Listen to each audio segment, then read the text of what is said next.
BFM Business et Tech Co présente Tech Co, la quotidienne. François Sorel. Bonsoir à tous, 19h31, bienvenue sur BFM Business. Merci d'être là. C'était Tech Co, la quotidienne. Nous allons passer 1h30 ensemble, comme chaque soir, vous le savez. 19h30, 21h, votre dose quotidienne de tech. Très heureux de vous retrouver. J'espère que vous avez passé une bonne journée. Et je salue particulièrement tous ceux qui nous écoutent en ce moment en direct à la radio et qui sont peut-être encore dans les bouchons. Merci en tout cas de nous avoir choisis. Avec au sommaire ce soir dans Tech Co, la quotidienne. Eh bien, on va parler de cette fuite, alors organisée ou non, de la part de Meta, qui a laissé passer comme ça ces nouveaux modèles de lunettes qui vont être présentés dans quelques jours. On va y revenir. Kuiper, qui est le Starlink de Jeff Bezos, eh bien lui aussi commence à chauffer. Il va arriver en France en début 2026 et c'est un événement. Et puis tout à l'heure, nous aurons une petite demi-heure dédiée à la médecine et à la tech, avec entre autres un ChatGPT qui a été conçu pour les médecins. Une start-up viendra nous en parler tout à l'heure. On parlera aussi de tout ce qui est déserts médicaux avec cette accélération de tout ce qui touche, vous le savez, à la télémédecine. Voilà quelques-uns des sujets qu'on va évoquer ce soir. Un grand merci d'être là. Bienvenue, c'est parti, c'est Tech Co, la quotidienne. Tech Co, la quotidienne, le débrief de la tech. Le débrief de l'actu tech ce soir. Voilà, jusqu'à 20h30, nous allons ensemble revenir sur les gros titres d'actualité du jour avec nos experts. Et ce soir, nous avons Alain Goudet. Salut Alain. Salut. Directeur général adjoint de Neoma Business School. À tes côtés, c'est Enguerrand Renaud qui est là. Salut Enguerrand. Salut François. Heureux de te retrouver, mon cher Enguerrand. Ça fait toujours très plaisir. Voilà, ancien journaliste aux Échos, Figaro, maintenant consultant chez Imachette. Nous avons aussi évidemment Frédéric Simotel. Salut Fred. Bonsoir à tous les quatre. Et Fred, bonsoir à tous. Mais que se passe-t-il ? Il y a quelqu'un à côté de toi.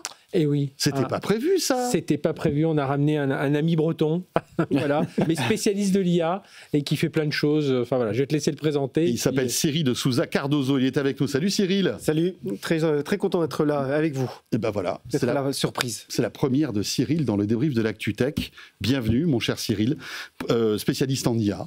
Président du groupe Polaria, cofondateur de Goria et aussi cofondateur de la chaire Managia. Et alors Fred, je ne sais pas ce que tu lui as tapé dans l'œil parce que ça fait plusieurs fois qu'il me parle de toi. Il me dit, mais regarde cette vidéo sur YouTube, elle a été faite avec un prompt et c'est Cyril qui l'a faite. On va peut-être regarder 15 minutes de cette vidéo et après tu vas nous expliquer ce que tu as voulu faire avec ça. Et on parlera après de ton métier, en fait. Et puis après, tu seras là, évidemment, pour commenter l'actualité tech de ce jour. Regardons 15 secondes de la vidéo qui a été faite 100% avec l'IA, faite par Cyril. Regardez.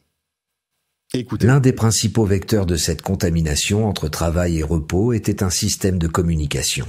À l'origine, ce fut une révolution, une lettre instantanée. Cette merveille est ensuite devenue une pathologie. Le courriel ou email.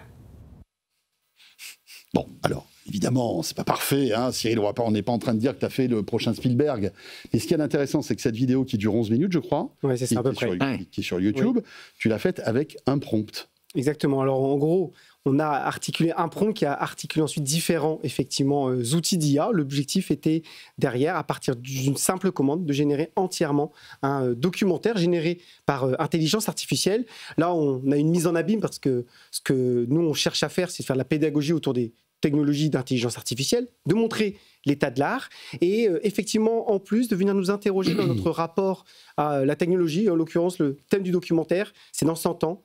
Les anthropologues découvrent les ruines de notre monde et viennent s'interroger sur notre rapport à la technologie, sur notre manière de... Et si le monde est en ruine dans 100 ans, c'est à cause de l'IA ? Alors justement, ça ne le dit pas. Dans le documentaire, on laisse l'imaginaire ouvert, on laisse chacun s'interroger sur notre époque. Alors, c'était ça le prompt des singes. C'était ça. Alors un peu plus détaillé dans le Si vous êtes avec nous à la télé, alors bon, évidemment, à la radio, c'est un peu plus compliqué, mais je peux vous dire que là, il y a des images d'illustration, c'est quand même assez bluffant. C'est du VO3 Exactement. En partie VO3, il n'y a pas que ça. Au moment où là, l'anthropologue parle, c'est un modèle qui s'appelle EDRA, en tout cas une solution qui s'appelle EDRA, parce qu'on a ce qu'on appelle la consistance en IA, comment on fait pour qu'un personnage revienne de manière consistante. Mais la technologie, voilà, on a diffusé ça en juillet. En réalité, on a déjà des capacités décuplées aujourd'hui, 2-3 mois juste après. Combien de temps faut-il pour faire une vidéo de 11 minutes comme ça? C'est la question qu'on se posait avec Fred. Alors, on a, nous, entre le travail, l'articulation, les outils, en gros, il faut estimer quand même 3 jours de travail et à peu près 250 € de budget pour produire ce documentaire. Mais c'était quelque chose qui était inaccessible avant. C'est hors de prix, 250 € un documentaire. Non, mais enfin, c'est pour vous dire un peu la révolution qui se trame, les amis. C'est quand même assez chaud. Je vous le dis sincèrement, c'est pas parfait. Les voix ne sont pas au top. Il y a des plans dont on voit qu'il y a quelque chose qui ne va pas. C'est assez artificiel, mais ce qui est intéressant, c'est d'expliquer que voilà, l'état de l'art aujourd'hui, c'est ça, et c'est à la portée quasiment de tout le monde. Alors vous êtes des pros, mais disons qu'en s'y posant au week-end, on peut arriver à faire un truc, quoi. Ah bah c'est ça l'objectif. Je pense que c'est d'ailleurs le meilleur moyen de s'emparer de l'intelligence artificielle, c'est que chacun, en tout cas, cherche à porter des projets qui l'amusent, et c'est le meilleur moyen, en tout cas, de comprendre ce que c'est l'IA, le prompt, le context engineering, savoir utiliser ces IA-là pour produire des résultats. Et bien sûr, ça vient nous interroger sur la création.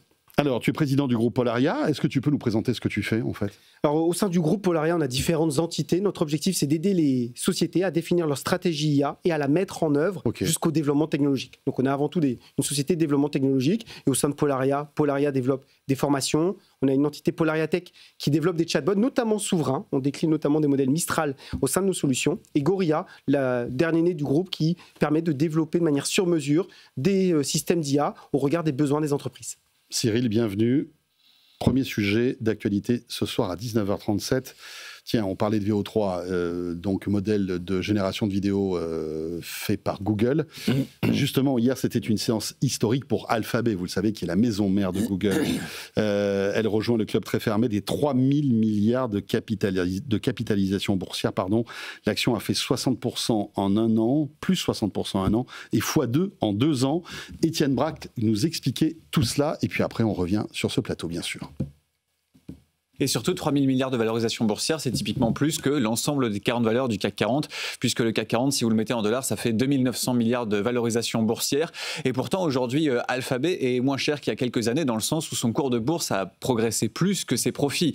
Si vous regardez les profits trimestriels sur Alphabet, les 4 derniers trimestres mis bout à bout, ça fait 118 milliards de profits. C'est tout simplement historique. Aucune société cotée au monde n'a fait 118 milliards de profits, grâce notamment aux revenus publicitaires, vous le voyez bien. L'ensemble des GAFAM capte aujourd'hui la croissance du marché publicitaire, et puis grâce aussi au cloud, avec une croissance de plus de 30% lors du deuxième trimestre, sans compter Waymo, vous savez, ce sont les véhicules autonomes. Beaucoup de paris qui ont été faits ces dernières années de la part de Google sur les véhicules autonomes, et ça marche. Quand vous regardez aujourd'hui à San Francisco, à Los Angeles, à Austin, mais aussi dans plein d'autres villes aux États-Unis, vous êtes à 250 000 trajets payants par semaine sans opérateur, donc, puisque ce sont des véhicules sans chauffeur. Voilà, on remet quand même l'église au milieu du village. C'est vrai qu'on s'est un peu moqué ces derniers temps de Google parce que, évidemment, ChatGPT a été beaucoup plus flamboyant en matière d'IA générative. C'est vrai qu'on parle beaucoup plus de ChatGPT que de Gemini, mais là, malgré tout, la messe est dite. Google, c'est le roi du pétrole, si je puis dire. Alors, on s'est moqué, on a eu peur aussi, parce qu'il y avait quand même une épée de Damoclès qui était au-dessus de la tête de Alphabet et Google. Oui. C'était le risque de démantèlement avec le Department of Justice. Et puis, c'est un juge américain qui s'appelle Meta, Amit Meta. C'est marrant que le juge américain qui est sauvé Google s'appelle Meta. C'est drôle. Il dit, non, il n'y aura pas de démantèlement. La bourse est soulagée, ça monte. Alors, 3 000 milliards, c'est énorme. Ce qu'il disait, effectivement, c'est l'ensemble du CAC 40. Mais c'est que le numéro 4 aux États-Unis. Nvidia, c'est 4 000 milliards. 4 200 même. 4 200 milliards. Apple, 3 500. Et Microsoft, 3 800 milliards.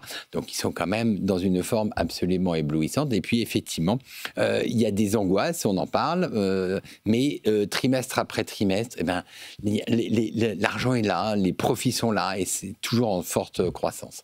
Donc, effectivement, on a eu peur. Mais là, les marchés sont soulagés. Alain. Ça témoigne en fait d'un excellent timing, c'est-à-dire que l'annonce effectivement du juge Meta tombe à point nommé, Gemini malgré tout a redoré aussi les lettres Google dans le domaine de l'IA. A pris du poil de la bête, on va dire. C'est vrai qu'on en parle un petit peu plus. Et puis aujourd'hui c'est actuellement la deuxième application la plus utilisée au monde, juste derrière ChatGPT. Donc effectivement, et puis faut pas oublier que du coup le fait que Google n'ait plus à se séparer de Chrome, ça garantit garantit quand même aussi une continuité d'accès à la donnée pour Google. Et effectivement, Google, de ce point de vue-là, est quand même largement assis sur une véritable mine d'or, hein, puisque c'est ce qui va largement alimenter les modèles IA. Cyril ? Ce que j'ai trouvé intéressant, c'est dans la décision justement de ce juge, je ne savais pas qu'il s'appelait Meta. Il y a aussi une ironie dans le jugement, parce que dans le jugement, il décide de pas appliquer en tout cas une politique antitrust à Google, parce qu'il indique que finalement, en face de lui, il y a des acteurs comme OpenAI qui viennent d'arriver, et que finalement, ces acteurs un peu massifs qui viennent chambouler le marché, justifient le fait de finalement de ne pas venir démanteler le groupe. C'est intéressant parce que le premier danger finalement pour Google, c'est OpenAI. OpenAI a été fondé par Sam Altman, Elon Musk, pour justement contrecarrer l'hégémonie de Google dans l'IA. Et finalement, c'est OpenAI qui aujourd'hui vient protéger, qui sauve finalement Google. Je trouve ça absolument génial. Et avec des solutions qui ont été fabriquées par Google, Transformers par exemple. Exactement, les Transformers inventés chez eux. C'est la vague qui est assez savoureux aussi. C'est ceux qui ont été le plus vite. Maintenant, là-dessus, en matière d'intelligence artificielle, on parle de... Gemini n'a pas juste fait qu'un peu rattraper. Aujourd'hui, le meilleur écosystème IA au monde, c'est celui de Gemini. Gemini, son intégration est bien supérieure à celle de Copilot chez Microsoft. On a vraiment une solution qui répond. Donc, je crois que cette augmentation, en tout cas sur les marchés, ça va aller d'une stratégie comme globale. Il y a une diversification aussi chez Google qui va potentiellement le rendre plus résistant si jamais il y a une crise autour de l'IA. Maintenant, l'enjeu pour eux, c'est ça, c'est la suite. C'est comment ils vont, là, en 2026, articuler leurs revenus publicitaires sur le moteur de recherche Google et l'augmentation des recherches sur Gemini. Là, je pense qu'il y a un vrai sujet. C'est une question à 200 milliards. Ah, exactement. C'est juste le revenu publicitaire. Alors, il faut qu'ils arrivent à y répondre. Et effectivement, il faut peut-être saluer Sundar Pichai. Il a été bousculé.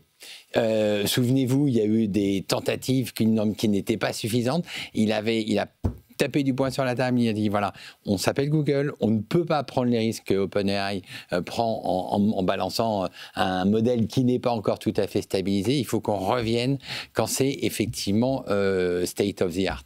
Ce qui est le fait. Donc c'est vrai, pendant 1 an et demi ou peut-être 2 ans, ils ne savaient pas très bien où est-ce qu'ils habitaient.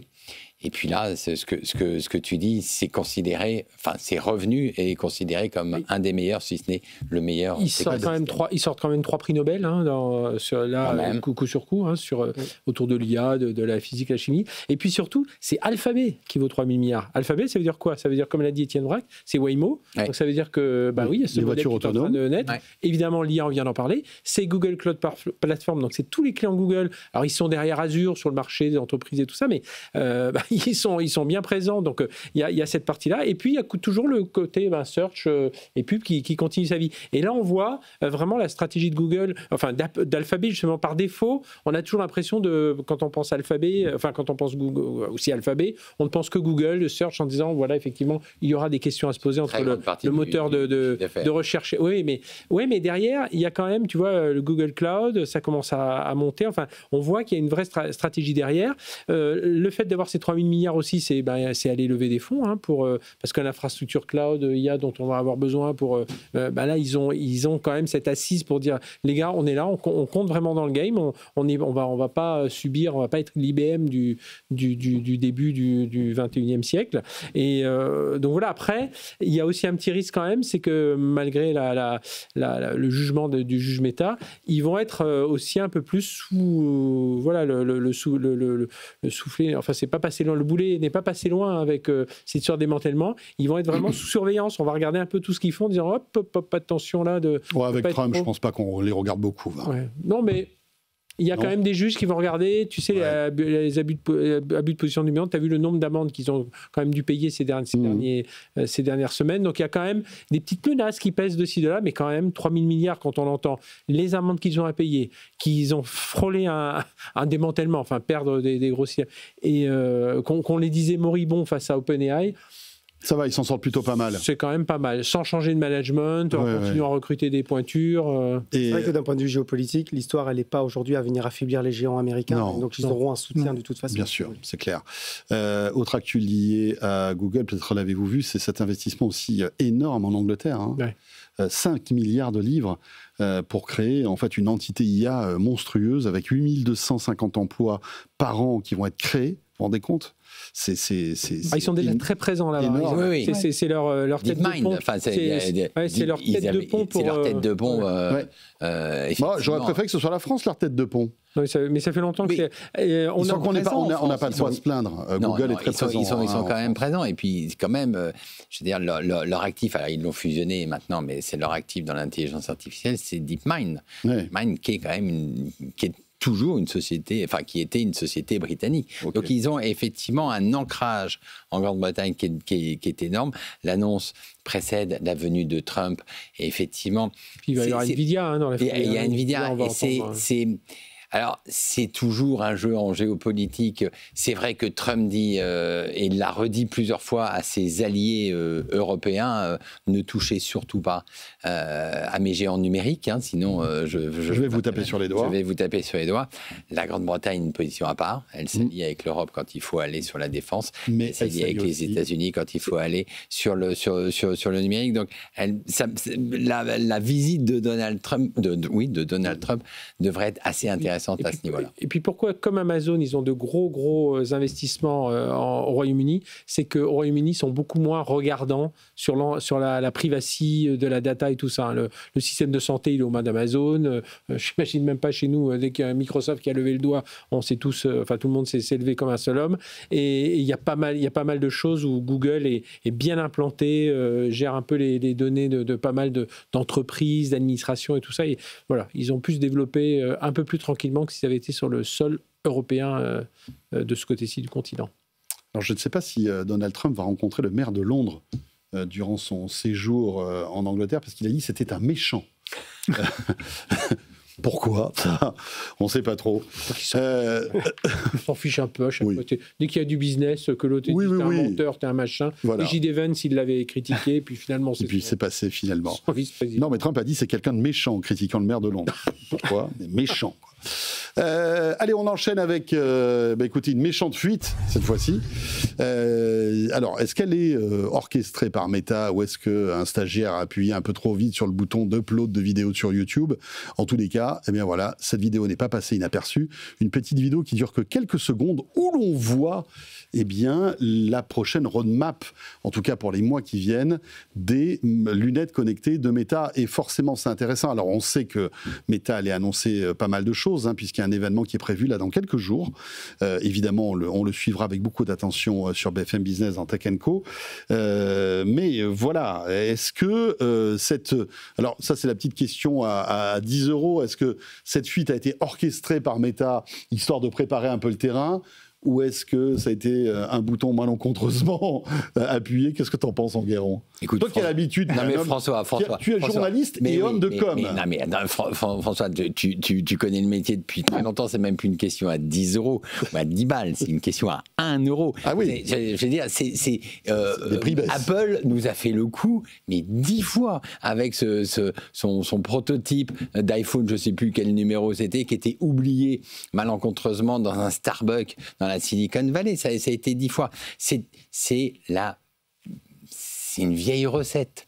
Voilà, c'est très bien. Comme ça, on apprend qu'il va falloir payer 800 $, pardon, et 800 €. Les prochaines lunettes, de Meta.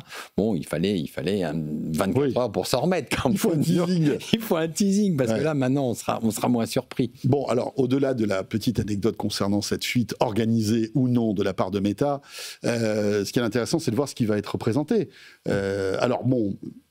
Toujours ce partenariat avec Essilor-Luxottica, Fred, on est d'accord? Toujours. Puisque même la paire de lunettes qui va sortir, là, qui sera l'avancée majeure par rapport aux précédentes, c'est que on a un affichage intégré dans le verre, donc ça c'est cool. Imaginez, vous êtes en train de, je sais pas moi, de passer... Ils sont obligés, sur l'optique, ils sont obligés d'avoir un associé. C'est trop compliqué, les verres correcteurs de pour les verres, d'accord, mais pour les montures, ils auraient pu... C'est toujours des Ray-Ban. On va dire l'un avec l'autre. Il y a Essilor et Luxottica, donc il y a les montures, l'autre spécialisé dans les verres. Donc ils maîtrisent pas cette technologie, donc ils sont obligés d'avoir cet allié-là. Et comme tu l'as dit, donc il y a les Ray-Ban. Et puis ils ont vu que ça marchait. Le premier modèle, le deuxième modèle, celui qui est sorti cette année, a plutôt bien marché. Donc là, ils en font un modèle un peu plus haut de gamme, et puis effectivement avec écran intégré. Derrière, il y a des Oakley. Alors il y a une histoire d'un bracelet aussi pour piloter tout ça. Oui, ça, parce que c'est un point important, cette dimension. Oui, ça, c'est hyper important, en tout cas dans ce qui a été annoncé. Alors, effectivement, moi, j'aimerais bien que le jour où j'ai une fuite dans ma boîte, que la vidéo qui sort soit aussi bien logotée et mise en forme que pas sur un brouillon.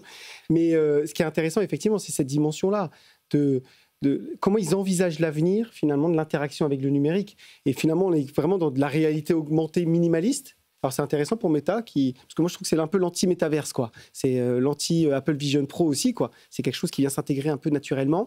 Et le bracelet va permettre vraiment de commander, finalement, l'espace numérique. Ça, c'est intéressant parce que s'il fallait commander par la voix les lunettes quand je suis dans le métro, c'est pas top. Si par contre, je le fais par des gestes, c'est beaucoup plus simple et plus naturel. Et cette dimension-là, elle est importante. Et le fait de faire ce partenariat-là, notamment avec des lunettes Ray-Ban, je pense que c'est essentiel pour réussir la diffusion de cette technologie qui est un peu un serpent de mer parce que voilà, Google a essayé et n'a pas très bien réussi. Bon, c'était il y a 10 ans aussi. Hein. À l'époque, la technologie n'était pas prête.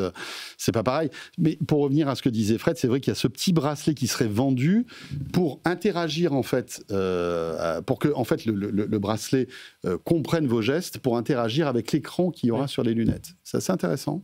Et ça fait un appareil encore supplémentaire qu'il va falloir charger. Une montre, là ça va être une montre, une montre Meta. Non, mais ce qui est intéressant, c'est vraiment d'effacer en fait l'ordinateur pour accéder à la technologie. Hein. C'est que on est vraiment sur cette démarche avec la vision de Microsoft à l'époque avec HoloLens, de Google sur les Google Glass, il y a effectivement même 15 ans, je crois. Hein. C'est assez ancien. Et là, plus récemment avec Apple Vision Pro ou ce lancement. C'est une vraie porte stratégique en fait pour Meta justement pour essayer de continuer à avancer et j'ai envie de dire à exister avec du produit très grand public parce que bon il va y avoir beaucoup d'IA derrière ça pour repérer les patterns de gestes, commander l'écran et on voit que là il y a aussi des choix assez différents qui sont faits en termes de technologie par rapport à ce que propose Apple où finalement aujourd'hui pour commander un Apple Vision Pro il n'y a rien d'autre que des caméras. Là, il y a un relais bracelet, donc bon.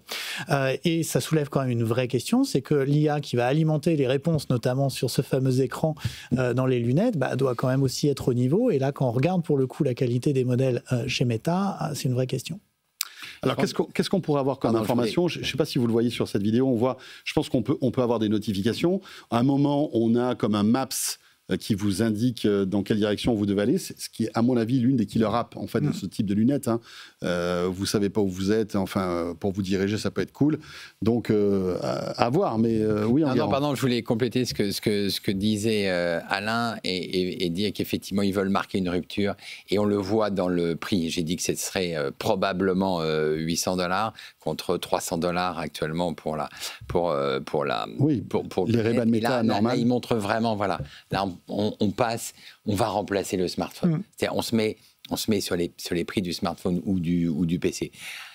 Avant, c'était un gadget, donc à $300. Sauf qu'il te faut toujours un smartphone pour que ça marche, ce truc-là. Oui, il faut toujours un smartphone. Mais ce qu'a dit Mark Zuckerberg, c'est qu'à la fin des fins, on ne sait pas quand, mais à la fin des fins, ces lunettes devraient remplacer le smartphone. Voilà. Donc, je pense que peut-être que c'est du marketing, peut-être que c'est de l'interprétation, mais je pense que là, il y a un saut. Il se pose. Maintenant, c'est plus un gadget.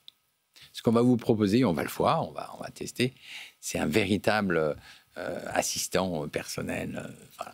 Donc, et technologiquement, c'est pas infaisable de loger en fait tout ce qu'il faut dans les branches. Alors elles sont très épaisses mais quand on regarde finalement la sortie de l'iPhone Air, pour le coup, une des grosses prouesses du dernier iPhone, c'est d'avoir logé en fait toute la logique du téléphone dans un espace qui est grand comme ça. Donc voilà, techniquement, la vision peut être intéressante autour de ça, mais une fois encore, c'est vraiment de gommer l'accès à la technologie et de rendre ça complètement fluide en fait dans le quotidien. Et puis on sait que régulièrement tout est miniaturisé, encore plus miniaturisé. Donc oui, effectivement. Après, il y a la batterie quand même qui elle, n'est pas on va dire, compressible à l'infini. Ça va être intéressant de voir justement si on arrive à avoir des lunettes qui ressemblent à des lunettes. C'est un petit peu le défaut des Ray-Ban actuels. Oui. C'est la batterie. Si on s'en sert beaucoup, il faut la recharger régulièrement. Parce que je ne sais pas si vous êtes avec nous à la télé, on voit ces vidéos qui sont quand même assez... ces lunettes sont assez grosses quand même. Voilà, c'est pas d'une discrétion incroyable. Donc, il faut quand même de la place là-dedans pour loger toute cette technologie. Non, après, il y a plusieurs choses. La première chose, c'est que Mark Zuckerberg, il a raté le virage du smartphone. Et ça Ça le travaille. Hein. Lucas Perrodin, qui connaît bien le personnage, ses équipes, dit ça continue à rater ce lien avec l'utilisateur, ça le perturbe. Oui, et puis complètement. il déteste être dépendant d'Apple, par exemple, avec iOS. Exactement. Et là, avec, en plus, là, il a trouvé le bon accord, parce que EssilorLuxottica, il faut savoir qu'ils ont vraiment plein de brevets. Hein. Le brevet d'avoir un écran intégré, ça date de 2000. Ils ont racheté une société qui s'appelait Micro-Optical. Alors, ils avaient développé à l'époque des lunettes juste pour les ouvriers. Ils avaient juste fait ça pour des gens qui travaillent dans différents métiers. Mais voilà, c'était resté Google Glass, mais très dans vraiment une petite niche. Mais en tout cas, ils ont amélioré ces technologies, parce que ce qu'il faut voir, les lunettes, c'est quand même avant tout pour corriger la vue. C'est pas juste pour avoir des écrans et tout ça. Donc il y a tout ce travail-là à faire. C'est-à-dire pouvoir corriger la vue et en même temps, j'ai l'écran qui est au-dessus, je suis plus en train de lire où je vais à droite, à gauche. Cyril ? Moi, je pense qu'effectivement, par rapport à ce qui a été dit, c'est qu'on rentre de toute façon dans un temps où les grands acteurs mondiaux ont acté une chose, effectivement, qu'à un moment donné, il va y avoir la disparition de nos interfaces, de nos écrans, les sites Internet. On a inventé tout ça, l'UX, l'UI design, parce qu'à un moment donné, la technologie ne nous comprenait pas. Maintenant qu'on a des technologies qui sont capables de nous comprendre, même des fois mieux que nous-mêmes, eh bien, à quoi ça sert finalement des écrans de navigation ? Et effectivement, on rentre dans ce temps-là. Je rappelle quand même que Sam Altman a racheté la société de Johnny Ive, 6,5 milliards de dollars, pour penser l'après-smartphone. Et effectivement, je crois que Meta est en train d'essayer de rattraper son retard sur les moteurs d'IA. S'ils arrivent à faire ça avec l'acceptation sociale qu'il va falloir derrière ça, là, on aura un autre sujet. Ça sera comme un pourvoyeur de données incroyable pour entraîner des modèles. Et là, ils n'ont pas intérêt à se rater, parce qu'au moins, à la moindre fuite de données, une histoire Cambridge Analytica avec les lunettes, là, ça va être un peu chaud. Il va y en avoir. Il va y en avoir, mais ça va être un peu chaud. Ça va être des sujets de conversation. Ouais. Mais je ne sais pas si vous portez, je sais que Fred, toi tu portes souvent les Ray-Ban Meta. Moi cet été, puisque j'avais mis des verres transition qui s'assombrissent au soleil, c'est génial d'ailleurs, ça c'est top, quand on a goûté à ça c'est super. Mais 2 ou 3 fois, j'ai eu quand même des réflexions de mes proches qui me disaient mais tu filmes là, j'ai vu les caméras, je sais pas toi aussi. Moi j'ai tout le temps. Ça dure pas longtemps, mais il y a un petit malaise quand même. Vous voyez ce que je veux dire ? Pas plus tard qu'il y a 2 jours, je sortais d'un supermarché, enfin un petit supermarché, et j'étais avec mes lunettes et quelqu'un regarde mes lunettes, il dit vous filmez là ? Enfin vraiment. Oui. Et sans me connaître, sans rien du tout, quoi. Il m'a regardé passer avec les lunettes, c'est une lunettes, mais vous filmez là ? Et donc tu vois, il y a ce côté. Ça c'est la plus grande limite, hein. Je pense le plus grand risque à mon avis dans cette voie-là. Ça sera cette acceptation sociale, ce qui a beaucoup bloqué d'ailleurs les Google Glass. Il y a des gens qui se faisaient agresser parce qu'ils portaient ces lunettes. Oui. Exactement ce que je dis. Ça a signé l'arrêt de mort des Google Glass. Il y avait beaucoup aux États-Unis, dans les bus, les porteurs de Google Glass se faisaient pas lyncher, mais enfin. Après, c'était il y a 10 ans. Je pense qu'il y avait le seuil d'acceptabilité de la technologie n'était pas le même. La technologie évolue 100 fois plus vite que la sociologie et que les rapports humains. On est bien d'accord. Non, mais regarde, au tout début, quand on avait les smartphones, les téléphones portables, c'était pas forcément bien accepté au début. Rappelle-toi, ça sonnait partout, n'importe comment. Il y avait des tensions. Et puis finalement, c'est rentré dans les mœurs. Peut-être que là aussi, dans quelques années, on se dira, bah ouais, il a une paire de lunettes connectées, et parce que tout le monde aura ça, finalement. Bon, en tout cas, intéressant. On verra bien. Vous restez avec nous. 20h, on fait une petite pause et on reviendra sur Kuiper. Kuiper, vous le savez, c'est le concurrent de Starlink, le bébé de Jeff Bezos qui s'apprête à être lancé en France. Ce sera lors du premier trimestre 2026. C'est un petit événement. On va en parler avec évidemment nos experts Cyril, Fred, Alain et Enguerrand ce soir. À tout de suite. Tech & Co, la quotidienne sur BFM Business. Tech & Co, la quotidienne, le débrief de la tech.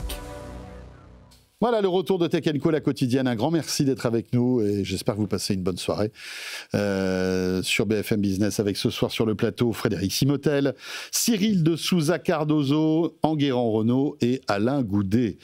Dans l'actu tech du jour, il faut savoir que c'est déroulé, il se déroule en ce moment jusqu'au 19 septembre, le World Space Business Week, qui est un grand rendez-vous dédié en fait à l'espace, aux satellites, en fait avec toutes les nouveautés, tous les acteurs qui comptent dans ce domaine. Et était présent un certain Ricky Freeman, qui est le président des solutions gouvernementales chez Kuiper. Rappelons-le, Kuiper, qui est le Starlink de Jeff Bezos. Voilà, c'est pas la peine train de tourner autour du pot. Kuiper qui est en train de créer son réseau, tout comme Starlink, satellite basse orbite. Des milliers, je crois qu'à terme il y en aurait plus de 3000 qui permettraient d'avoir du très haut débit partout dans le monde. Kuiper qui a énormément de retard, je crois qu'ils ont 2 ou 3 ans de retard sur le calendrier initial, mais ça y est, ça commence à fonctionner. Pas mal de satellites sont déjà dans les airs et sont en train d'être testés. Il y a 200, ça marche. Il y en a 200. Il y en a 200. C'est pas encore 10%, donc ça ne fait pas une constellation encore. Exactement, mais ce Ricky Freeman, à Paris, lors de ce World Space Business Week, a annoncé que Kuiper serait disponible en France lors du courant premier trimestre 2026. Donc ça veut dire que c'est quasi prêt, quoi. Ça marche.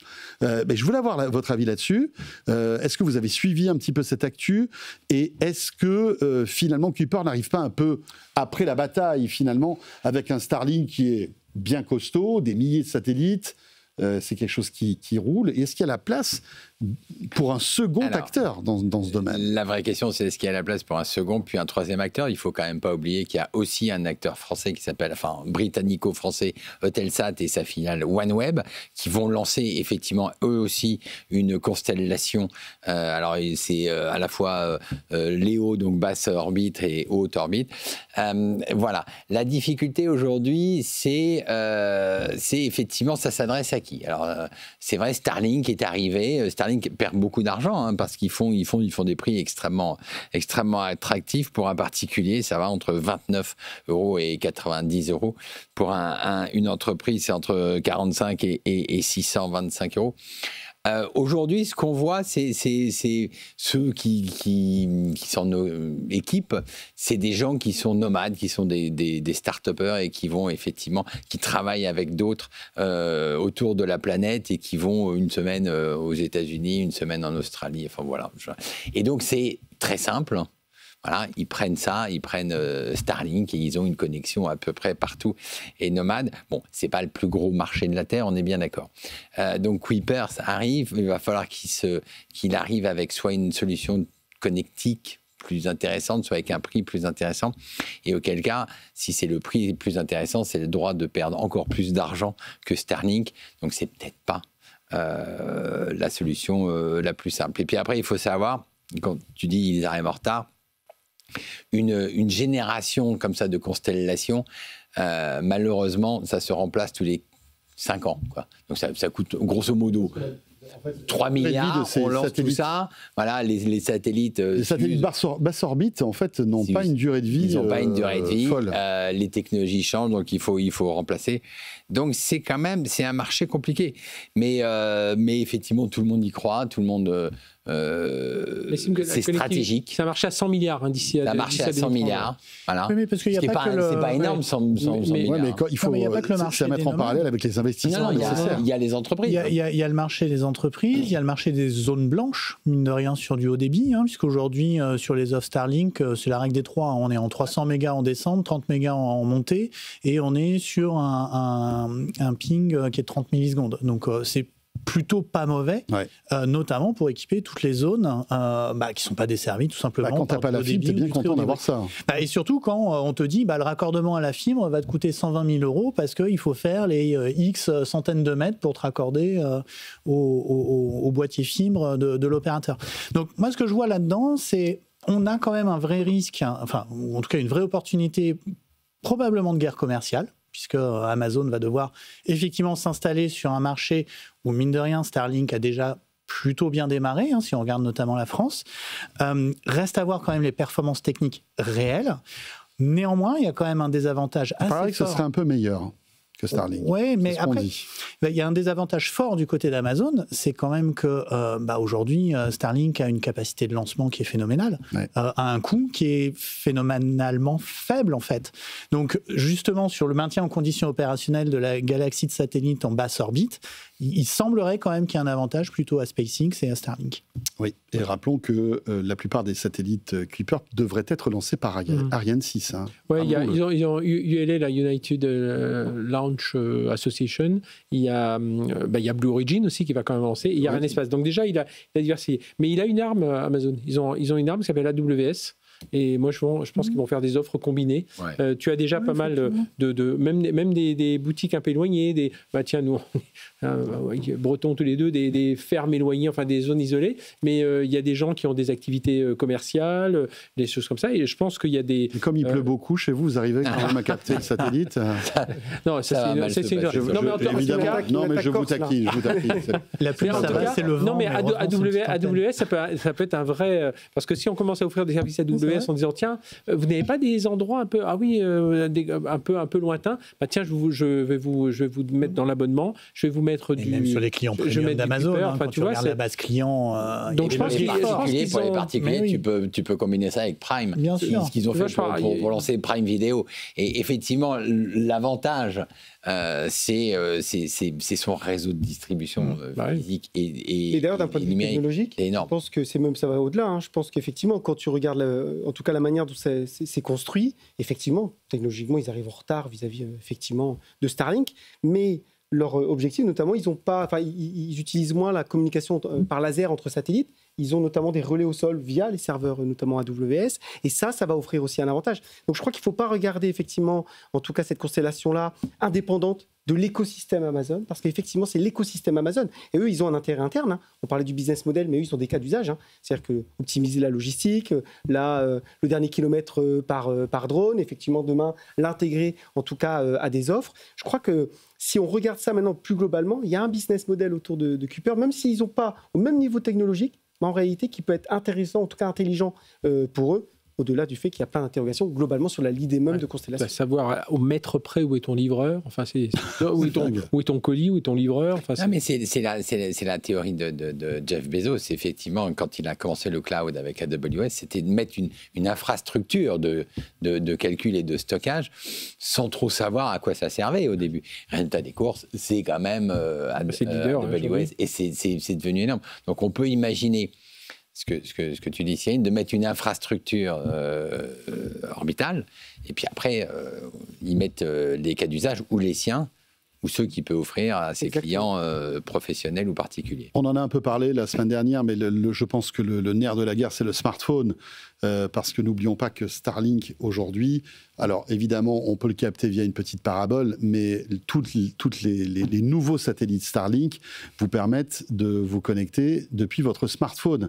Et ça, c'est un game changer, puisque à partir du moment où vous allez pouvoir vous abonner à un abonnement Starlink sur votre téléphone pour quelques euros et avoir une connexion où que vous soyez, parce que c'est ça qui est incroyable, là, le marché devient énormissime. Alors évidemment, on n'aura jamais les débits de la 5G ou de la 4G, etc., dans les bâtiments, mais qui te dit que dans 5 ans, il n'y a pas un satellite qui arrivera à passer les bâtiments. Enfin, tu sais pas, ça va tellement... Et outre les censures aussi, ça c'est un vrai sujet, c'est que outre les censures des réseaux... Bien sûr. Dans les pays, c'est la possibilité d'avoir accès à un Internet libre, du coup, de revenir quasiment à l'origine des choses. Donc ça, c'est aussi quelque chose qui est intéressant d'un point de vue même économique. Voilà, c'est un gros sujet de désintermédiation des opérateurs. Enfin, je veux pas dire, mais à partir du moment où on a une guerre commerciale, donc le 90 € prix max descend à 40, 30, 20, alors ces grandes sociétés vont perdre beaucoup d'argent, mais néanmoins, et tu le dis très bien, à partir du moment où les smartphones vont capter un signal satellite, tu auras ça sur ton smartphone, tu auras ça chez toi à ton domicile, tu n'auras effectivement pas du très haut débit, mais un débit suffisant pour pas mal d'usages déjà. Il y a quand même un vrai sujet de désintermédiation des opérateurs. Exactement. Et les opérateurs n'ont pas l'air de paniquer plus que ça. Alors peut-être que en interne... Orange a râlé quand même. Oui, Orange a râlé. Oui, parce que tu as raison. Sur des choix gouvernementaux. Oui. Pour Mayotte. C'est vrai.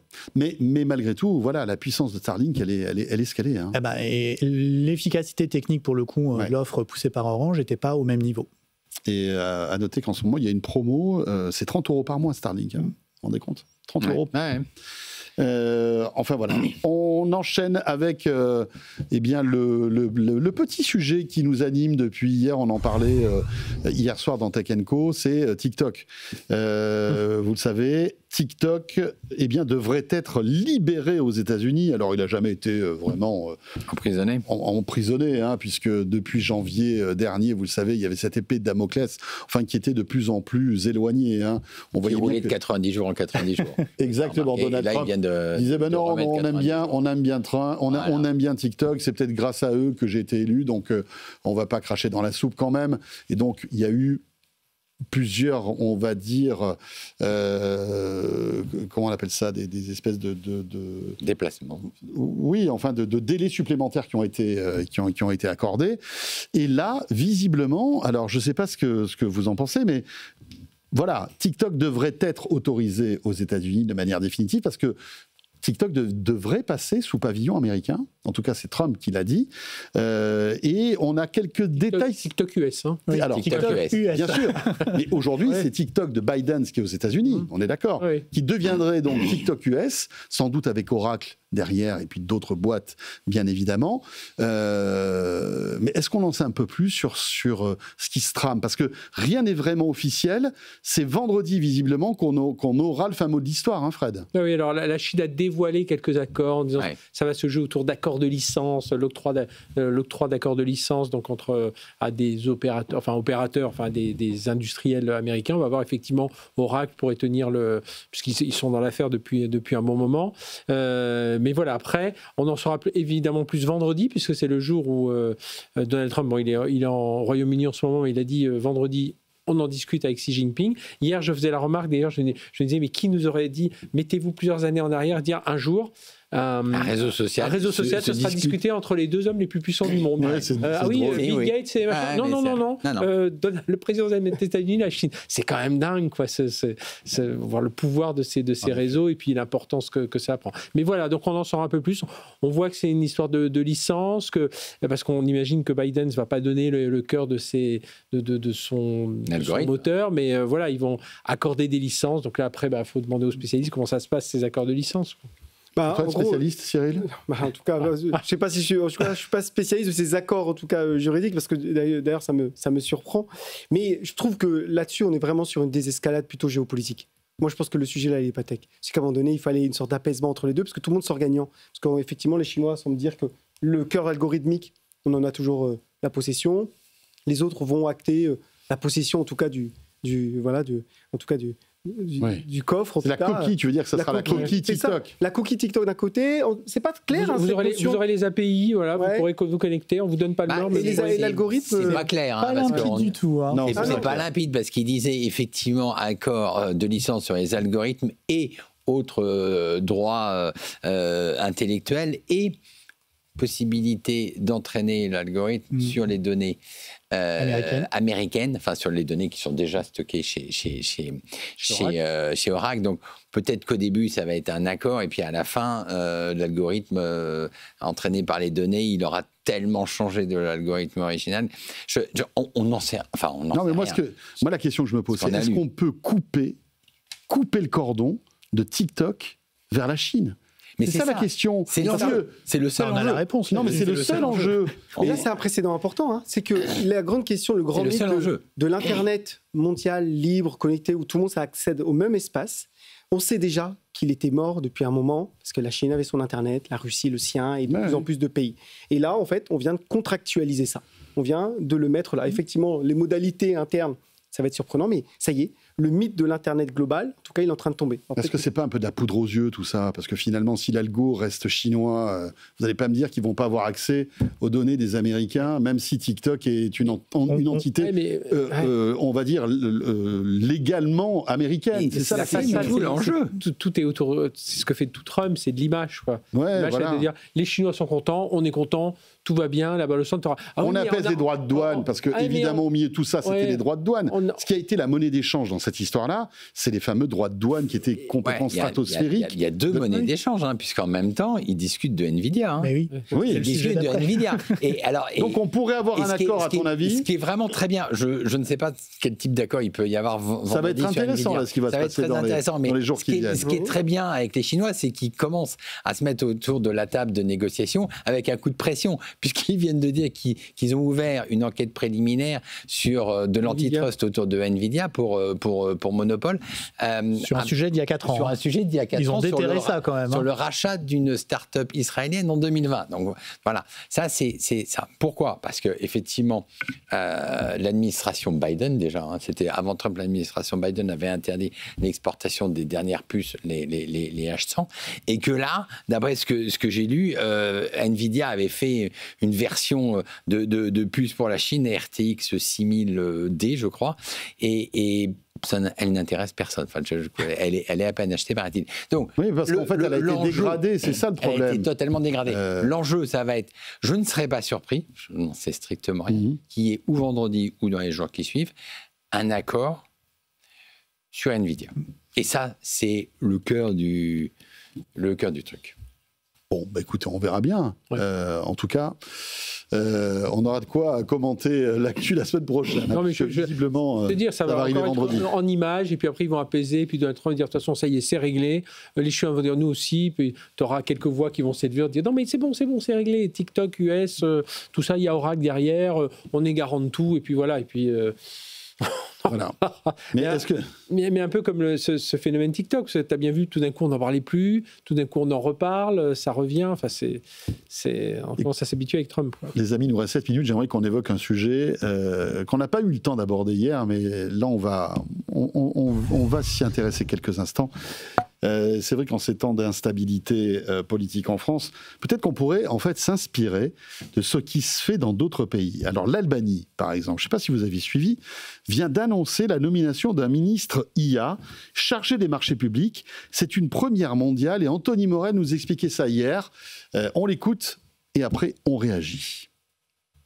Oui, en partant du principe que la politique, quand on laisse ça aux humains, ça se passe pas toujours très bien. Donc pourquoi ne pas finalement confier ça à une machine ? Et c'est l'idée derrière Diela. Alors Diela, ça veut dire soleil en albanais et c'est le nom de ce ministre intelligence artificielle, alors qui prend la forme d'un avatar hyper réaliste d'une dame qu'on voit apparaître sur un site internet qui peut parler, répondre aux questions qu'on lui pose et surtout lutter contre la corruption parce que c'est ça la tâche qu'on lui a donnée et c'est pour ça qu'elle a été nommée ministre des comptes publics. Eh bien, c'est parce qu'elle a été chargée en fait d'analyser de manière extrêmement fine tous les appels d'offres gouvernementaux de l'Albanie en partant du principe que c'est beaucoup plus difficile de corrompre une intelligence artificielle avec une valise de billets, si vous voulez, alors que les humains, ça peut arriver éventuellement. Donc on va voir ce que ça donne cette expérimentation. On n'a pas encore toutes les informations, si ce n'est que c'est un vrai ministre, c'est pas juste, alors c'est un coup de com', mais c'est pas juste un coup de com', mais quel sera son périmètre d'action réel ? Est-ce qu'elle aura le droit de prendre des décisions ou est-ce que ce sera une aide décisionnelle, comme ça se fait de plus en plus, y compris dans les entreprises ? Comment elle interagira avec ses collègues ministres ? Je ne sais pas à quoi va ressembler le Conseil des ministres. Est-ce qu'il y aura un écran avec l'avatar et puis ils pourront lui poser des questions ? On n'a pas encore toutes les réponses, mais l'expérimentation est intéressante et au-delà de l'anecdote, il y a des vraies questions de fond sur est-ce que finalement on peut faire confiance à l'intelligence artificielle pour gouverner. L'idée derrière ça, c'est quand même de dire avec la machine, on va pouvoir prendre des décisions plus froides, plus rationnelles, plus objectives qu'avec les êtres humains, en partant de l'idée aussi que l'IA n'est jamais complètement neutre puisqu'elle est conçue par des êtres humains. Donc ça va poser aussi des questions de biais algorithmiques très évidents. Voilà, elle s'appelle Diela. Alors, au-delà du coup de com', parce que je ne sais pas ce que vous en pensez, mais voilà, il y a un coup de com' derrière tout ça, non ? Ou est-ce que ça vous paraît ça vous paraît sérieux ? C'est l'Albanie. Enfin, faut juste se rendre compte que c'est l'Albanie. On aurait dit l'Estonie, on aurait été moins étonnés. L'Estonie, on aurait été moins étonnés. Mais enfin, c'est l'Albanie. Donc, c'est plus l'Albanie d'envers Hoxha, qui était un vrai dictateur. Mais enfin, bon, c'est quand même un des pays les plus corrompus au monde. Et admettons que ça marche. Après, moi, je fais un parlement virtuel avec une opposition virtuelle, des journalistes virtuels. Et puis comme ça... Et tu restes au pouvoir des décennies. Et ben voilà. C'est génial. C'est génial. Non, c'est vrai que ça ouvre en tout cas la boîte de Pandore, quoi. Là-dessus, on a quand même un vrai sujet là-dessus. Alors, l'Albanie a quand même un sujet de corruption, donc à un moment donné, ils répondent aussi, ils mettent en œuvre ça, parce qu'à un moment donné, ils veulent intégrer l'Union européenne, ils sont en train d'essayer de montrer patte blanche par rapport à ça, et donc ça vient en tout cas répondre à ça. Maintenant, enfin, je ne suis pas sûr que ce soit la seule chose qu'il va falloir mettre en place. Je suis bien d'accord. Pour convaincre les Européens, mais bon, c'est vrai si ça marche, c'est vrai que c'est ça la question. Si ça marche, si ça marche, effectivement. Le vrai problème, c'est si tu juges à quel moment que ça fonctionne. Ah ben oui, comment tu juges que ça fonctionne? Parce que ça parle de, il n'y a pas de biais, mais on sait tous que l'algorithme. Oui, c'est ça. Mais on sait tous que l'algorithme, enfin détenir l'algorithme, on en parlait tout à l'heure avec TikTok. Détenir l'algorithme, c'est malgré tout détenir une forme de pouvoir et de pouvoir politique. Et là, on est face à un outil informatique dont finalement il y a un grand coup de com' qui est fait. On a le vêtement traditionnel, avatarisé, tout ce qu'on veut, mais en attendant, on ne connaît pas les données d'entraînement, on ne connaît pas les règles à l'intérieur de cette phase d'entraînement. Et au final, on a déjà quand même un outil qui a délivré, je crois, pas loin de 35 ou 36 000 autorisations. Donc des biais, il y en a, des erreurs, il y en aura. Et du coup, est-ce qu'on en conclut qu'il n'y a plus de corruption? Ça, c'est un vrai sujet. Et je trouve que le deuxième sujet que ça ouvre, cette fois-ci, c'est plus un sujet quasiment philosophique, c'est l'IA comme grand oracle. Et du coup, demain, tu évoquais ce point-là. La prise de décision politique, c'est quoi? C'est on demande à un algorithme dont on ignore tout. Et finalement, l'algorithme va parler et nous, en tant qu'humains, on va suivre la recommandation de l'algorithme. Moi, je trouve qu'on est en train d'ouvrir un vrai sujet qu'il va falloir observer, pour le coup, très clairement, mais qui soulève énormément de questions. Mais est-ce que certains de nos politiciens ne devraient pas s'inspirer de l'intelligence? Non, attends. De se servir de ça comme un outil, comme nous, on s'en sert. Ils le font déjà. Oui, mais ils le font déjà. Ceux qui comprennent le font déjà. Quand on voit ce qui se passe en France, on se dit qu'ils ont GPT-1, en fait, à ce moment-là.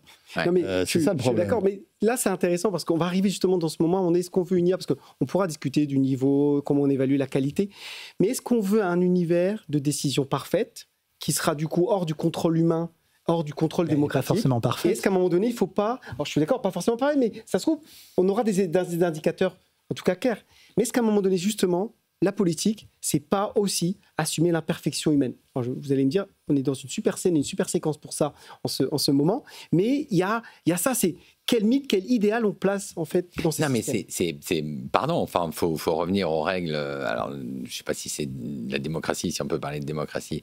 Mais enfin, c'est quand même du droit constitutionnel et du droit politique. Là, elle est ministre, donc dans un rôle d'exécutif. D'accord. Donc et bientôt, je disais... Alors, elle est là pour s'occuper des marchés publics, on l'a dit. Oui, c'est-à-dire qu'elle comme vous le disiez, il y a énormément de corruption.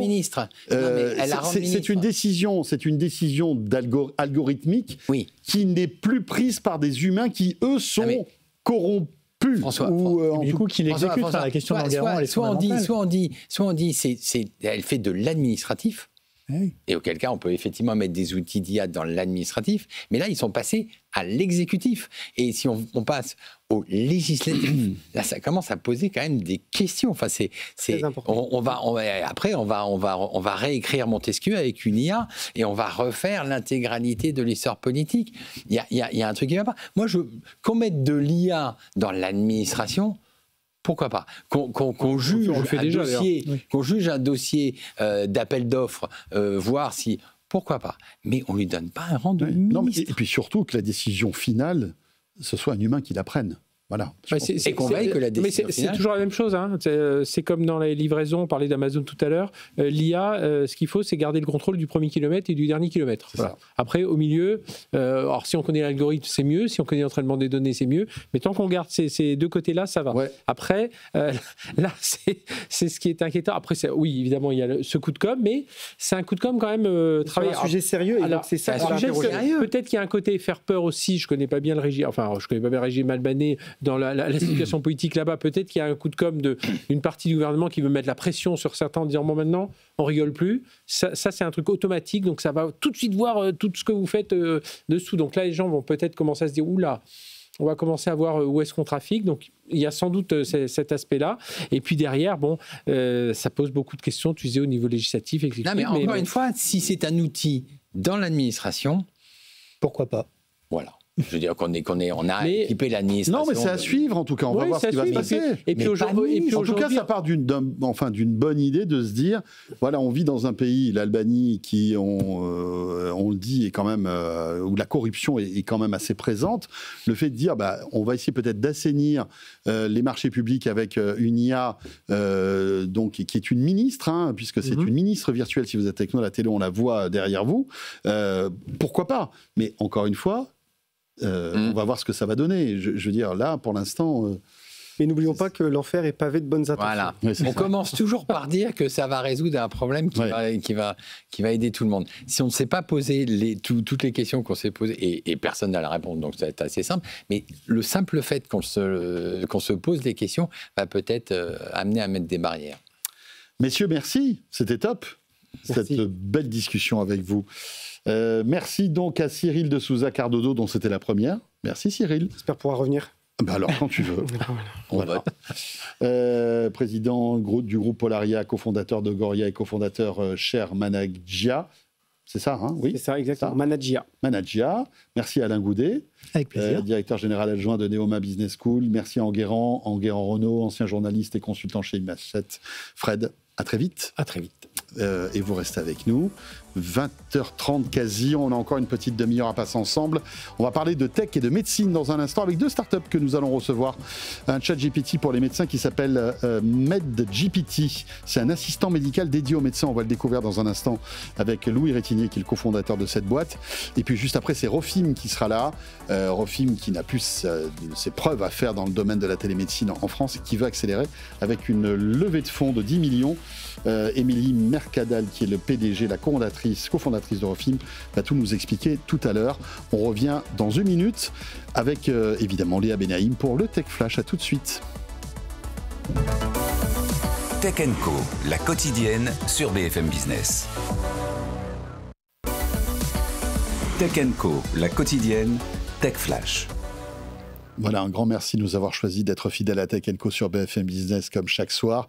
Savez-vous qu'il existe un chat GPT pour les médecins? Il s'appelle MedGPT. On va le découvrir dans un instant avec mon invité. Mais auparavant, à 20h33 sur BFM Business dans Tech & Co, c'est le Tech Flash qu'il faut retenir de l'actu tech de ce jour. Et c'est avec, bien sûr, l'irremplaçable Léa Benaïm. Bonsoir Léa. Bonsoir François et bonsoir à tous. À la une, Meta a publié sur YouTube une vidéo de ses futures lunettes connectées. On y découvre les Meta Ray-Ban Display, c'est leur nom, les fameuses lunettes de réalité augmentée avec un écran accompagné d'un bracelet neuronal pour piloter l'interface avec ses mains. Ces lunettes devraient être présentées jeudi à l'occasion de la Meta Connect au prix de $800, soit le double des Ray-Ban Meta classiques. Dans l'IA, Google annonce un investissement de plus de 5 milliards d'euros au Royaume-Uni, une annonce qui intervient le jour de la visite d'État de Donald Trump dans le pays, qui devrait être accompagnée par plusieurs grands patrons de la tech. Cet argent doit servir à financer de la recherche et du développement, mais aussi la construction d'un nouveau data center. Et en France, Léa, Kuiper, le concurrent de Starlink par Amazon, devrait pas tarder à arriver chez nous. Et oui, 5 pays dès le premier trimestre 2026. Cela concerne les États-Unis, le Canada, la France, l'Allemagne et le Royaume-Uni. Après avoir subi des retards liés au décollage des fusées et à la production des satellites, Amazon a opéré seulement 4 lancements depuis le mois d'avril, ce qui lui fait au total 200 satellites positionnés en orbite basse, contre plus de 7000 pour son concurrent Starlink. Dans l'actualité produit, le Britannique Nothing lève $200 millions, ce qui propulse le fabricant de smartphones à 1,3 milliard de valorisation. Avec cet argent frais, Nothing veut bâtir un système d'exploitation tourné vers l'intelligence artificielle et surtout entrer dans la cour des grands. La marque représente aujourd'hui moins d'1% du marché mondial. Et enfin, avis aux nostalgiques, Nintendo relance Virtual Boy, son casque de réalité virtuelle qui est aussi son plus gros échec commercial. 30 ans après sa sortie, la console des années 90 va renaître sous la forme d'un accessoire pour la Nintendo Switch, accompagné d'une collection de jeux d'époque. Le lancement est prévu pour février prochain. Et pour finir, je vous donne rendez-vous ce soir à 22h30 sur BFM Business pour Tech & Co Business, votre émission présentée par Frédéric Simotel. Et ce soir, parmi les invités, le directeur général France de Workday qui revient sur son grand accord avec Microsoft. On écoute un extrait. On a 3 grandes annonces qui vont structurer ce Rising qui est probablement le plus disruptif de l'histoire de Workday. Alors le premier, c'est les agents.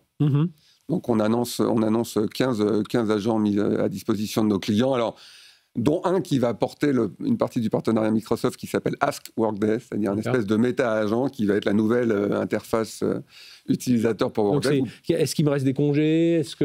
Où en sont mes équipes? Est-ce que j'ai fait tous les entretiens de mes équipes? Absolument. C'est tout un mais Ask Workday, ça va aussi être des questions qui concernent de la donnée Workday ou non Workday.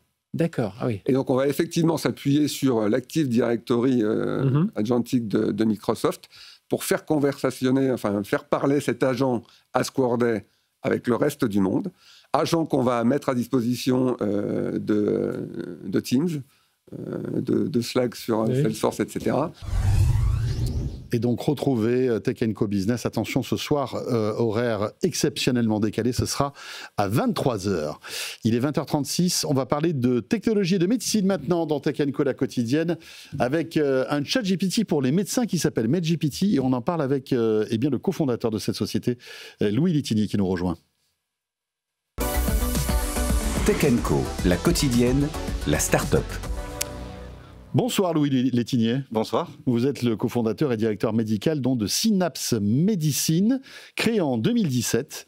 Et donc, vous avez dévoilé ce MedGPT qui est un assistant médical dédié aux médecins qui n'a pas au moins une fois posé une question en santé à ChatGPT.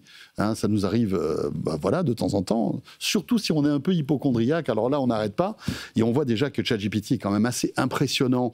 Alors même s'il y a énormément de warning et que ChatGPT vous renvoie évidemment tout de suite vers un professionnel de santé lorsqu'il donne des conseils, mais c'est quand même assez fort. Vous êtes parti de ce constat, c'est qu'un médecin peut être aidé aujourd'hui par l'IA générative? Oui, complètement. Donc MedGPT, c'est un assistant médical fait par des professionnels de santé pour les professionnels de santé. Donc on va quand même parler des patients, vous avez raison, mais voilà, nous on est très... C'est-à-dire que moi, patient, je ne peux pas aller en théorie sur MedGPT? Non, en effet, on vient de lancer la bêta ce matin, on va rapidement mettre en place un système de login avec des identifiants. Donc le but, c'est qu'on ait les professionnels de santé.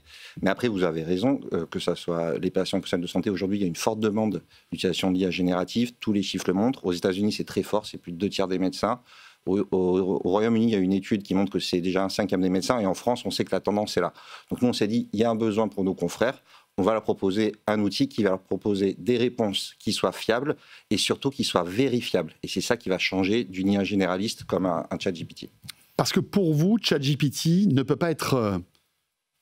on va dire certifié pour les médecins, c'est ça? Non, en fait, alors il n'est pas fait pour ça, et ils ont raison, c'est une IA généraliste, donc il y a deux différences. La première, en effet, c'est dans son fonctionnement.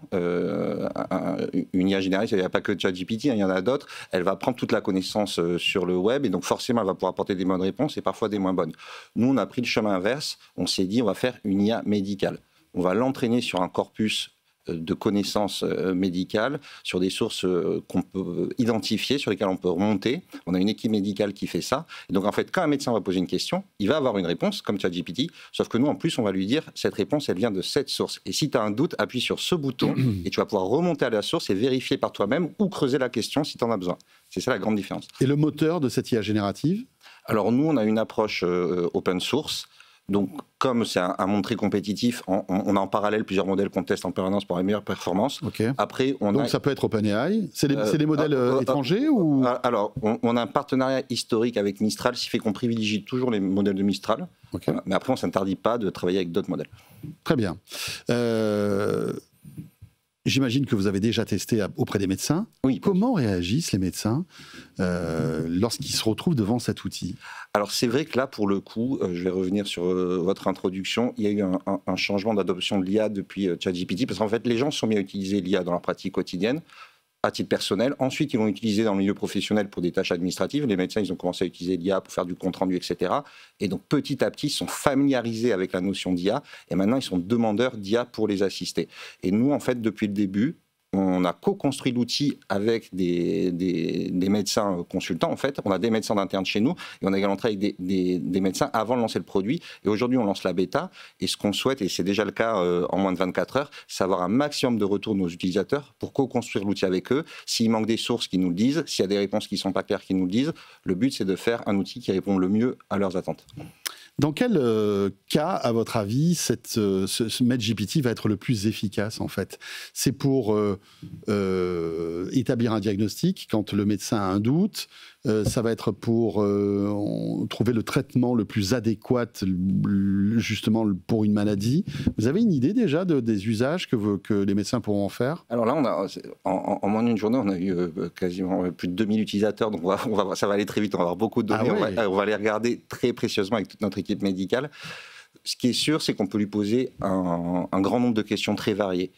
Après, ça va dépendre du profil de l'utilisateur. On va sans doute avoir des jeunes médecins, peut-être des étudiants, des internes, etc., où là, on va les accompagner sur des diagnostics, etc. Sur des médecins plus expérimentés, ça va être beaucoup, je pense, de réassurance. Ça va être aussi des questions sur les dernières recommandations. Vous savez, la médecine, ça évolue très vite en permanence.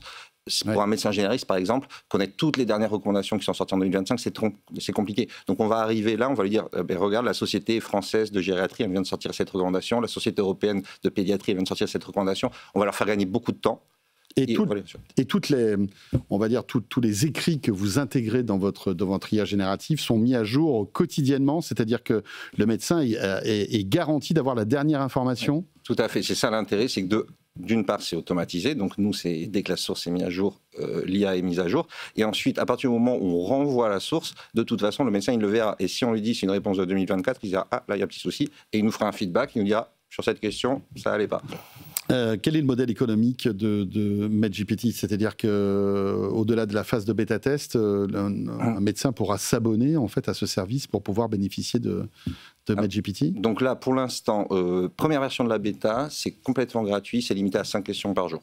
Rapidement, on va mettre en place un système d'inscription où on mettra, par exemple, le RPPS, le numéro d'identifiant du professionnel de santé, pas que les médecins. Donc tout professionnel de santé aura un accès. Le but, c'est d'avoir au maximum un accès illimité pour les médecins.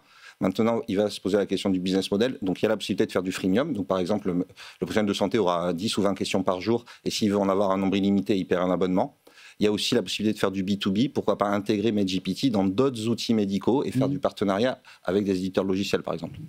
On parle beaucoup de Doctolib. Est-ce que, par exemple, MedGPT pourrait être intégré dans Doctolib? Ça a du sens? Typiquement. Alors, moi, je pense que ça a du sens. Est-ce que Doctolib n'est pas en train de développer son propre GPT maison? Alors, peut-être. Ce qu'il faut voir, c'est que faire ce type d'outil, c'est pas anodin. Donc, Synapse, nous, on développe depuis 8 ans maintenant des systèmes d'aide à la décision clinique personnalisée qui sont des dispositifs médicaux de classe 2B.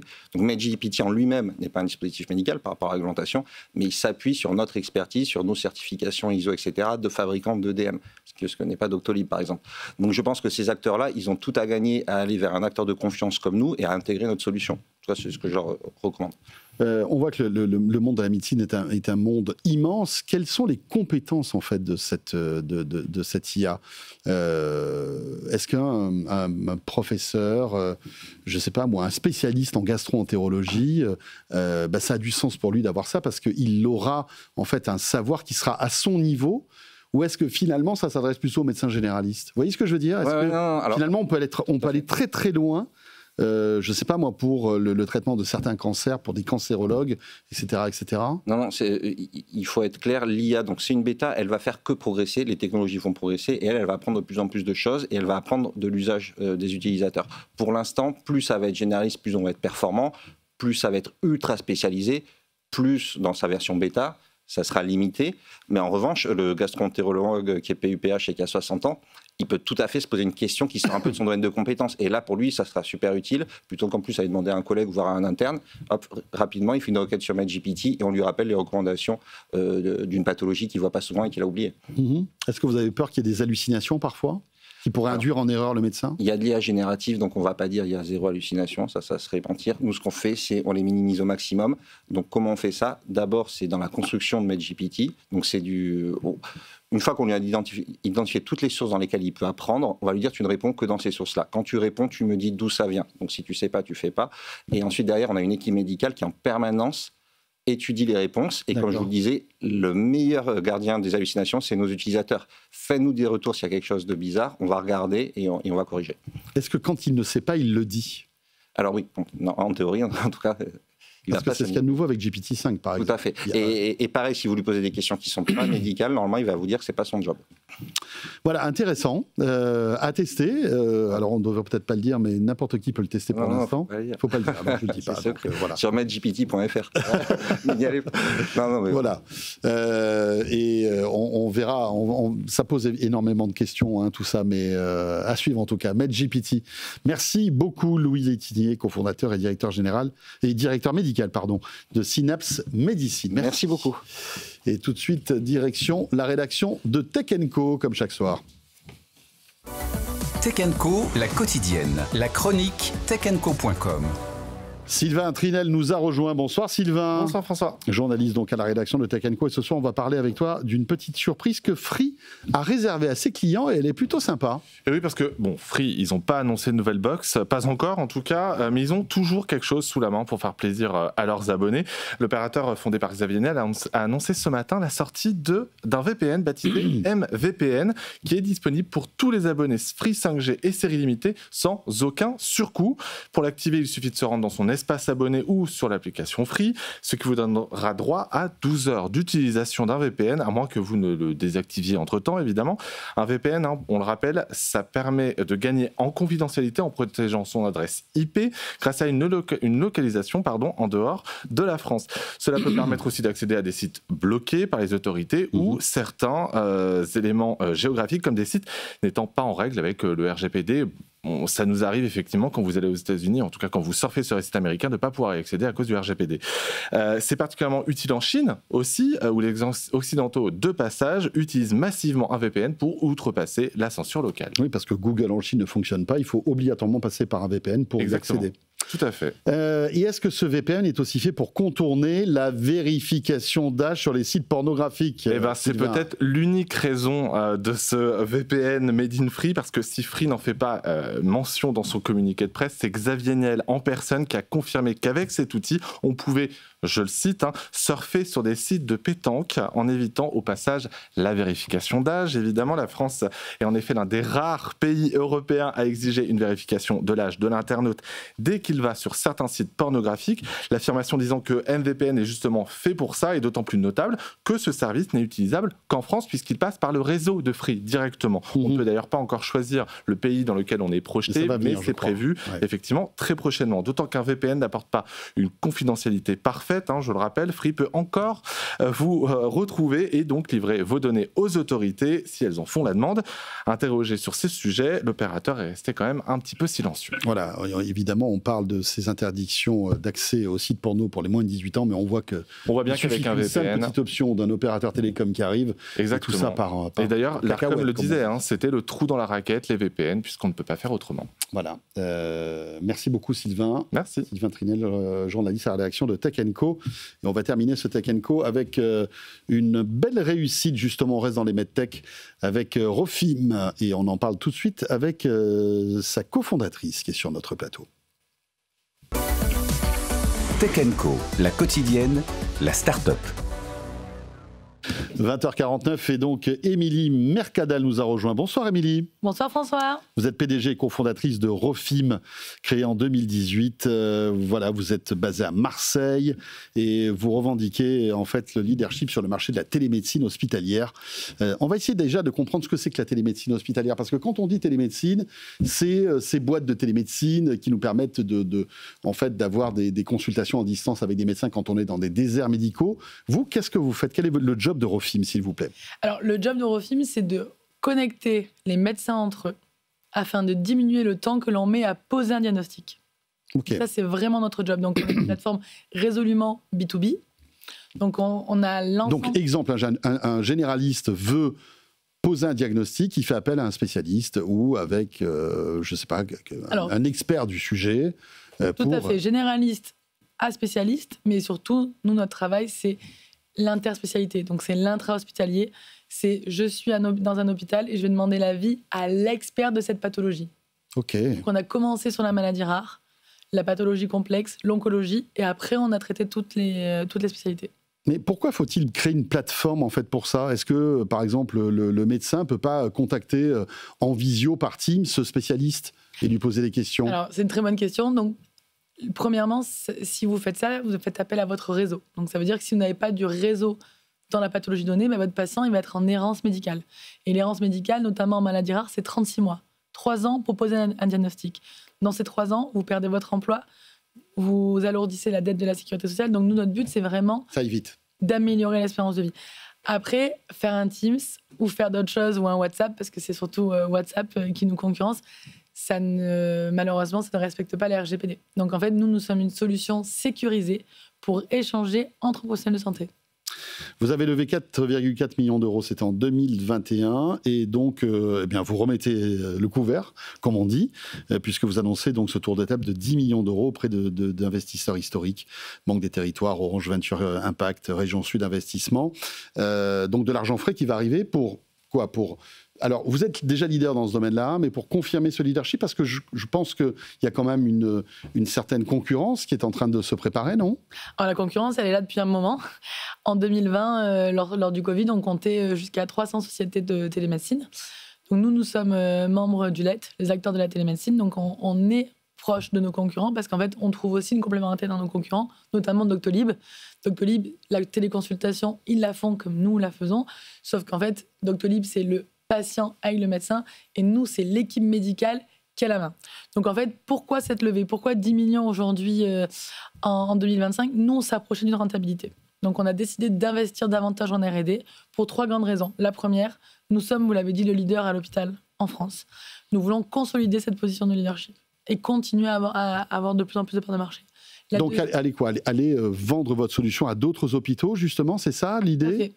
C'est d'accélérer le commerce. C'est d'accélérer le commerce, et surtout aujourd'hui dans un hôpital, on va peut-être vendre un ou deux modules de notre solution, parce que Eurofilm, c'est avant tout une plateforme de télémédecine. Ça veut dire que en tant que médecin, j'ai une journée sur Eurofilm.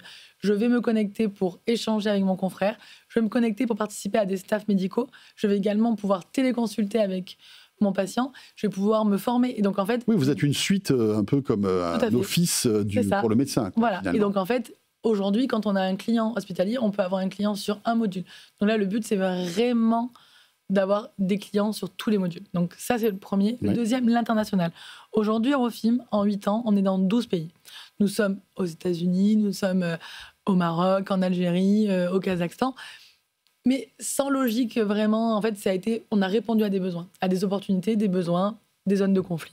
Là, en fait, c'est créer une cellule internationale pour pouvoir avoir une approche vraiment claire. Troisième pan, l'IA. L'IA, nous, on a été choisi par Google comme une des 24 startups à être accélérée en IA. Et donc, ça a été top, ça, bravo. Ça a été super, c'était en 2024. Donc, moi qui viens du grand groupe pharmaceutique, ça m'a permis de passer du temps avec les level C de Google, d'être à l'international, de croiser des boîtes d'Arabie Saoudite, etc. Enfin, c'était vraiment très chouette. On était 3 boîtes françaises. Et qu'est-ce qui intéresse Google chez vous, à votre avis? Google, ce qui les a... donc déjà, il y a Google Health. Tout à l'heure, j'entendais que vous en parliez aussi. Donc en fait, aujourd'hui, les acteurs, Apple, Google, ils se mettent tous sur le secteur de la santé. En fait, le secteur de la santé, c'est un secteur de proximité. Si vous avez un ordi, un téléphone, on veut connaître toutes vos données. Donc en fait, Google, ce qu'il veut, c'est vraiment être le compagnon du quotidien, donc aussi dans la santé. Et donc en fait, Google, soit ils développent eux-mêmes, soit en fait, ils cherchent des jeunes pousses qui font la même chose. Donc, vous êtes plutôt B2B finalement, d'après ce que j'ai compris. Vous avez on va dire une partie où le patient peut discuter avec le médecin, mais est-ce que Google serait intéressé par cette partie B2B qui est votre force, finalement, de mise en relation entre médecins et spécialistes? On met en relation des médecins entre eux pour, in fine, améliorer la vie du patient. Ouais. En fait, ça, c'est ce que veulent les grands... Oui, c'est du B2B2C. Finalement. Voilà, c'est du B2B2C. En fait, le patient, il est acteur et en fait, il bénéficie de tout ce qu'on a mis en place à son service. D'accord. Vous avez d'autres projets dans les cartons? Parce que c'est vrai qu'on évoque enfin aujourd'hui l'intelligence artificielle qui est en train de bouleverser tous les pans de tous les secteurs. On l'a vu il y a un instant avec MedGPT, je ne sais pas si vous avez entendu, mais c'est quand même assez intéressant. Est-ce que l'IA, justement, intégrer l'IA dans tout ce que vous faites a du sens? C'est peut-être déjà le cas d'ailleurs. Alors, merci pour la question. En fait, on a commencé il y a longtemps.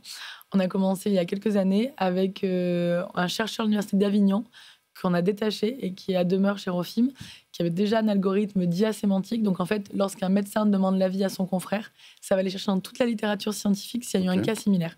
Et donc nous, on a fait bosser l'algo en disant c'est pertinent, etc. Donc ça fonctionne et c'est déjà en production pour tous nos utilisateurs, qui sont, je le rappelle, 70 000. Parce qu'on est dans près de 1700 établissements en France et 70 000 médecins nous utilisent au quotidien.